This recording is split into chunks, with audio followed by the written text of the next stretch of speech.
Sabe aquele equipamento médico que parece super simples, quase banal? Hoje a gente vai mergulhar em um deles, a sonda nasogástrica. Para muitos pacientes, ela é literalmente uma linha da vida. Mas como garantir que essa linha tão vital fique segura, exatamente onde deveria estar? A resposta, olha, é bem mais surpreendente do que se imagina. Vamos desvendar esse mistério. Bom, antes de mais nada, o que é essa tal de NSN? É basicamente isso, um tubo bem fininho, flexível, que funciona como uma ponte direta para o estômago. É um recurso essencial para quem não consegue engolir comida ou remédio, garantindo a nutrição e o tratamento necessários para a recuperação.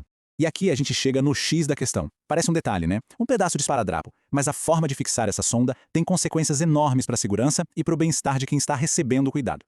Então, por que essa preocupação toda? Por que não se trata só de manter um tubo no lugar? É sobre evitar uma série de complicações que, francamente, podem ser bem graves.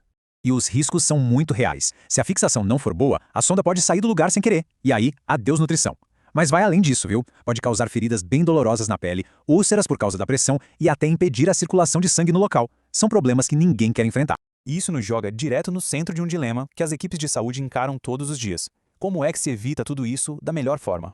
Agora se preparem, porque essa parte é de cair o queixo. Pensem comigo. É um procedimento feito milhões e milhões de vezes. E ainda assim, muitas das formas de prender essa sonda são baseadas no costume. Quase em rituais passados de um profissional para o outro e não em pesquisas científicas, sabe? Existe um buraco enorme entre a prática do dia a dia e o que a ciência diz que funciona melhor. Foi exatamente essa pergunta que levou um grupo de pesquisadores a bolar um experimento super engenhoso para, finalmente, colocar esses métodos à prova. E aqui entramos numa análise fascinante, um estudo ex vivo. Basicamente, usaram pele de porco para simular o nariz humano e testar diferentes fixadores num ambiente totalmente controlado. Uma ideia brilhante. Então, vamos conhecer os competidores.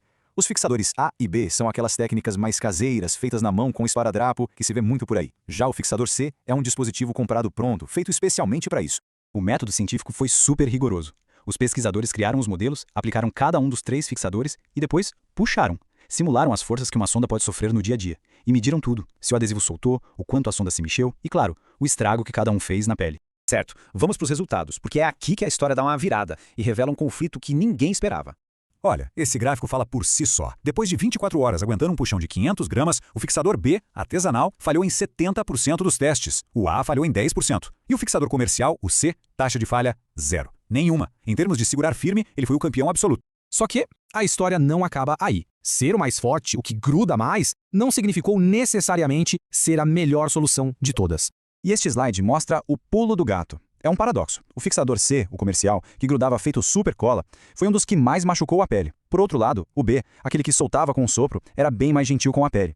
E aí, fica a pergunta, o que é mais importante? Uma fixação super segura ou a proteção da pele do paciente? É uma escolha bem difícil. Agora, vamos falar de um outro número, o deslocamento.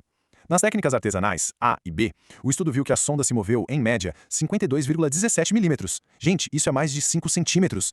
E por que esse número é tão assustador? Porque um movimento de 5 centímetros pode fazer a ponta da sonda sair do estômago e parar no esôfago. E isso abre a porta para um risco gigante de refluxo, com a comida voltando e podendo ser aspirada para o pulmão. É uma complicação gravíssima. A conclusão do próprio estudo diz tudo. Nenhum dos fixadores foi perfeito. Cada um trouxe seu próprio pacote de problemas, o que só reforça o quanto esse procedimento, que parece tão simples, é na verdade extremamente complexo. Bom, diante de toda essa complexidade, o que fazer na prática? Como quem cuida de alguém com sonda, seja no hospital ou em casa, pode garantir a segurança?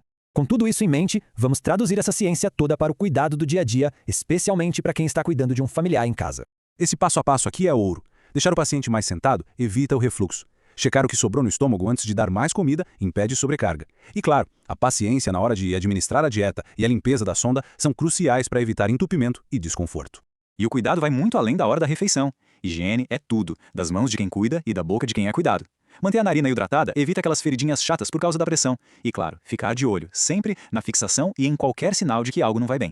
No fim das contas, o que a gente aprende com tudo isso? A gente descobre que a solução não é uma técnica mágica, mas sim entender a fundo o tamanho do desafio.